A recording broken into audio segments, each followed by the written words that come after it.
Hey, welcome back to another episode of My Garage where I don't know what I'm doing, but I'm going to do it anyway. Today, well, razzle frazzle, what we're going to do is I'm going to show you how to make your own rubber gaskets. I mean, this can apply for pretty much any gasket. My particular application is going to be the rubber gasket that goes between here on the top of my hot water heater and then to the other half of the flange and pressure fittings for the hot water heater here. Well, I have one. The other one got goofed up while I was taking it out, so I figured I could go to the hardware store and get just a rubber fitting. Or I can't talk today. Get the O-ring. That's not the case. Let me show you the other side of this fitting I'm talking about. Let me shut the fan off.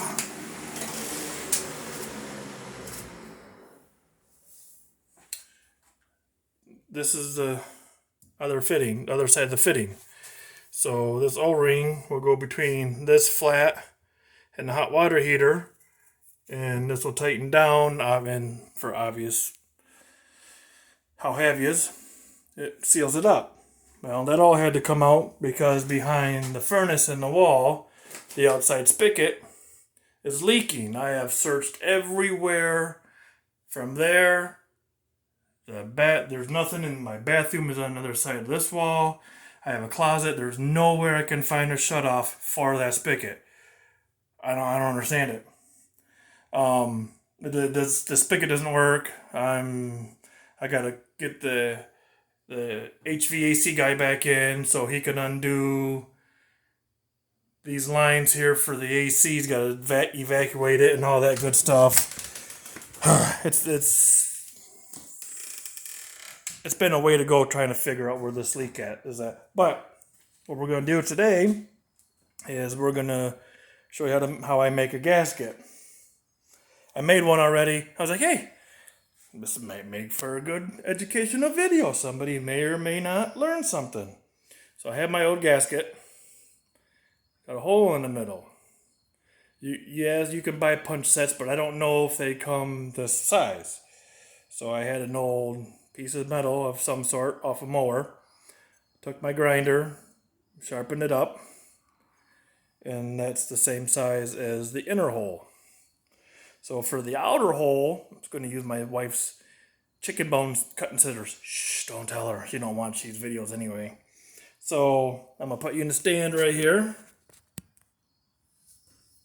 And then it's going to use the old gasket as a template. Close to the edge there. Trace the inside circle. Do the outside circle.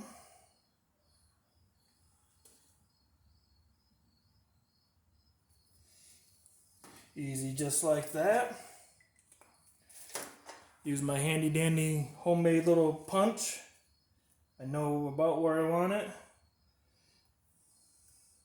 Center her up.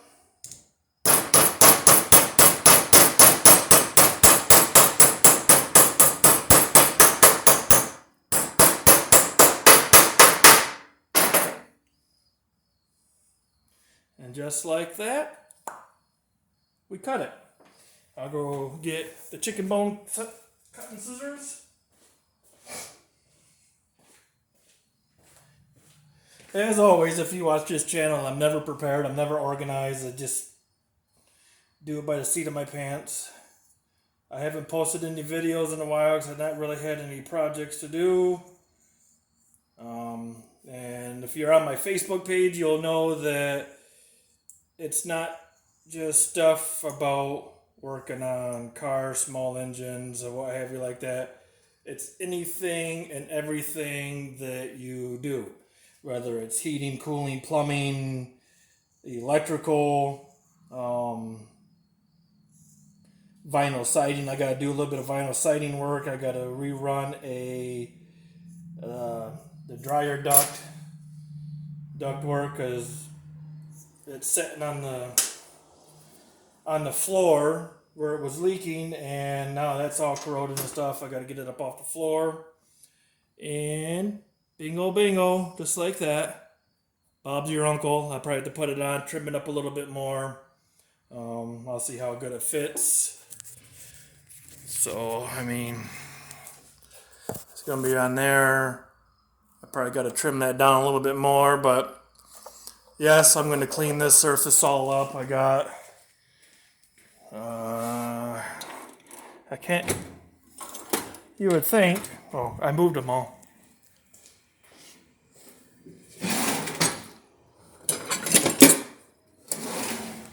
Grab my big file that I got here.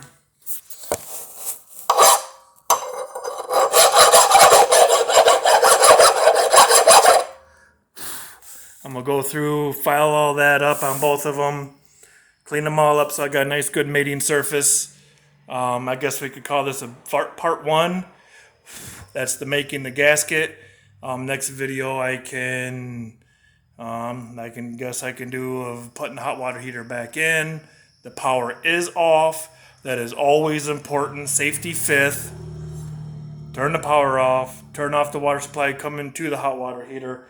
I hooked the hose up to the drain of the hot water heater, drained it out. There is quite a bit of sediment built up in the bottom of this. It's water heater's only 2 years old.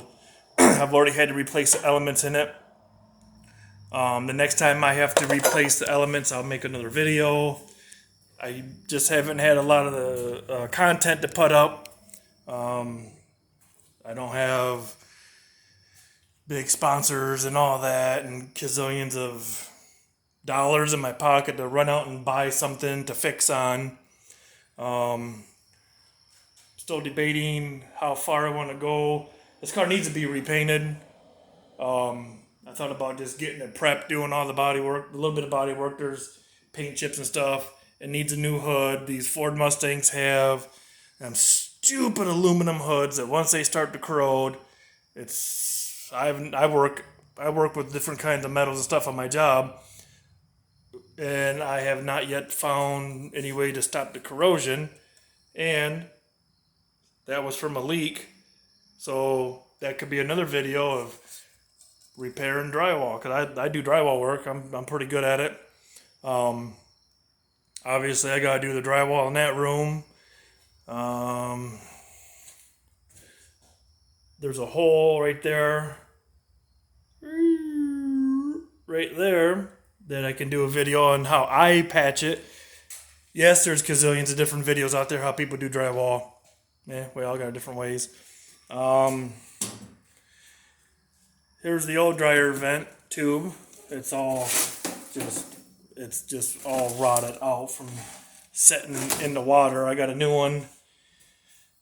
It's got to get it up off the floor so that way it's not getting ruined again. I don't like to spend money. I don't.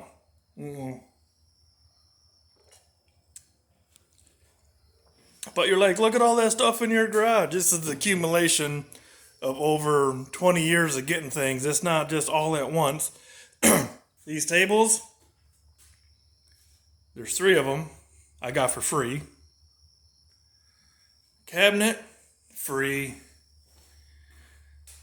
Stereo equipment, free. My 2-row dolly, my brother bought for me when I moved into the house. Harbor Freight air compressor, my brother bought for me. Kind of doing a how-to and shop tour little video. My little titanium 125 welder, Hobo Freight. And for what it is and what I do, I think it works pretty good, because I don't really do a whole hell of a lot of welding. But when I do welding, I want to be able to have a welder. Little toolbox down here where I got all my nuts and bolts, and then I got some other tools and stuff down there, free. Behind the door there, I got a metal cutoff saw that me and a guy went in half with and did some work for him, so I got it for $20. Bench vise was my dad's, so pretty much free. My U.S. General top and bottom 44-inch box. It's got all the basic tools in it just like everybody else. Yes, I paid for that. A total of probably about $1,000 brand new. Oh, but it's U.S. General. It's garbage. That drawer's got a lot of weight in it. Opens and closes just fine. All these drawers open and close just fine. I've had Craftsman, I've had Snap-on, I've had Matco. If that was a Snap-on or a Mac or a Cornwall, whatever it is, it's like $8,000. I'm not doing it. It holds my tools. It does what I need. And yeah, I've only had it for about a year. It does everything I need it to do.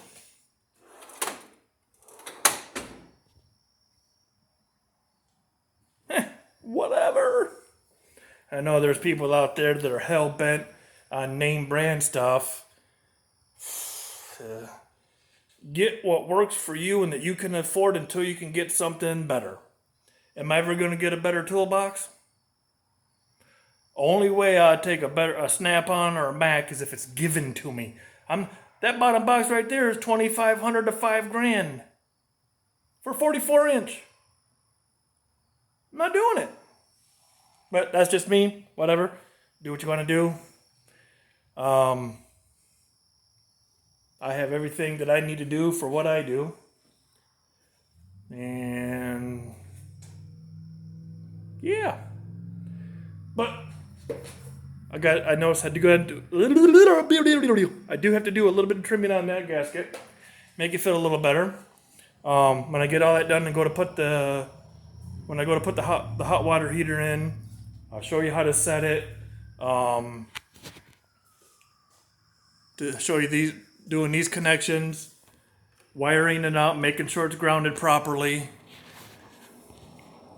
Is this something that the average homeowner can do? Very much so. If it's out of your comfort zone, then pay for somebody to do it. I myself, I've never personally paid for anybody to really do a whole heck of a lot for me. The heating, the removal and installation of the furnace, yes, that has to be done. You have to unhook the AC lines to get that out, which means you gotta discharge the AC, reclaim it, whatever you call it. I'm not an HVAC guy. So yes, they have to come do that. I don't know how to do it. I've never got an HVAC. Can I run ductwork and all that? Yes. Can I pull lines for electrical? Yes. Can I do electrical for myself? If I got to replace lights or whatever, I can do that. But it's pretty simple to do. It depends on where your hot water heater is, I should say, because some of them weigh a ton. Some hot water heaters are heavy, some are in the basement, some are up in the attics. Mine just happens to be right inside that door to the right, which would be your left, standing this way to be in the door to the left. So yeah, as I get more stuff to do, I'm going to start making more videos. I do have a couple of drywall jobs in the house to do. Obviously, I'm waiting for the pizza guy. Obviously, the one where the hot water heater came out of, and then when they come take the furnace out, I got to cut another big hole in the wall there so I can fix that, and then redo that drywall. And then I'm gonna do the drywall right here behind the hot water heater at the same time. I'm gonna do it all at once. It's a lot easier that way. And like I said, there's a bazillion people on Facebook Facebook, YouTube that do drywall. In my opinion, when you see the guy wearing the khaki pants and the button-up polo shirt that does a tutorial, He's not a drywaller, not a professional. Every day out doing. I've done drywall. I did drywall for a long time. When I 98 to 2004, that's what I did. I hung and finished drywall, and I've been doing it ever since '98, on and off. So that's what 20 something years. I'm not good at math. Figure it out. More than 20 years, because 2021. Yeah, more than 20 years. I've been doing drywall on and off. I did a lot of it before YouTube, so I'm gonna start doing some of that on here. And hopefully we get someplace. If you like what I'm doing, like the video, thumbs up it, share it, subscribe, either way. Yeah, when I get these gaskets all trimmed up and fitted the way I want, once I get all these cleaned up and everything, when I get the water heater back in there, I'll get the camera set up and we'll do a hot water heater install the way that I do it. There's millions of people out there that do it different ways. Professionals will say, oh, you're doing that wrong, and blah, blah. Hey, if it works, is it wrong? Let that be your choice. But I appreciate you watching. Like, share, subscribe. I have a MySpace. Holy smokes. I have a Facebook as well. It's called My Garage. Yes, it is backwards because I'm using the phone. I'm not fancy like these other guys that spend hundreds of thousands of dollars on camera equipment. It's on My Garage on Facebook. I'll try to leave a link in the description. And that is a page where you can post any project you're doing, whether you're working on cars, hot water heaters, if you're painting, if you're a welder, anything. If you make wooden custom tables, it's just no political stuff, no religious stuff, but anything that you do that's creative, please go over there, like the page, post your stuff, and let's just help each other out. All right, with that, always remember, never stick your finger where you won't put your face. We'll see you guys later.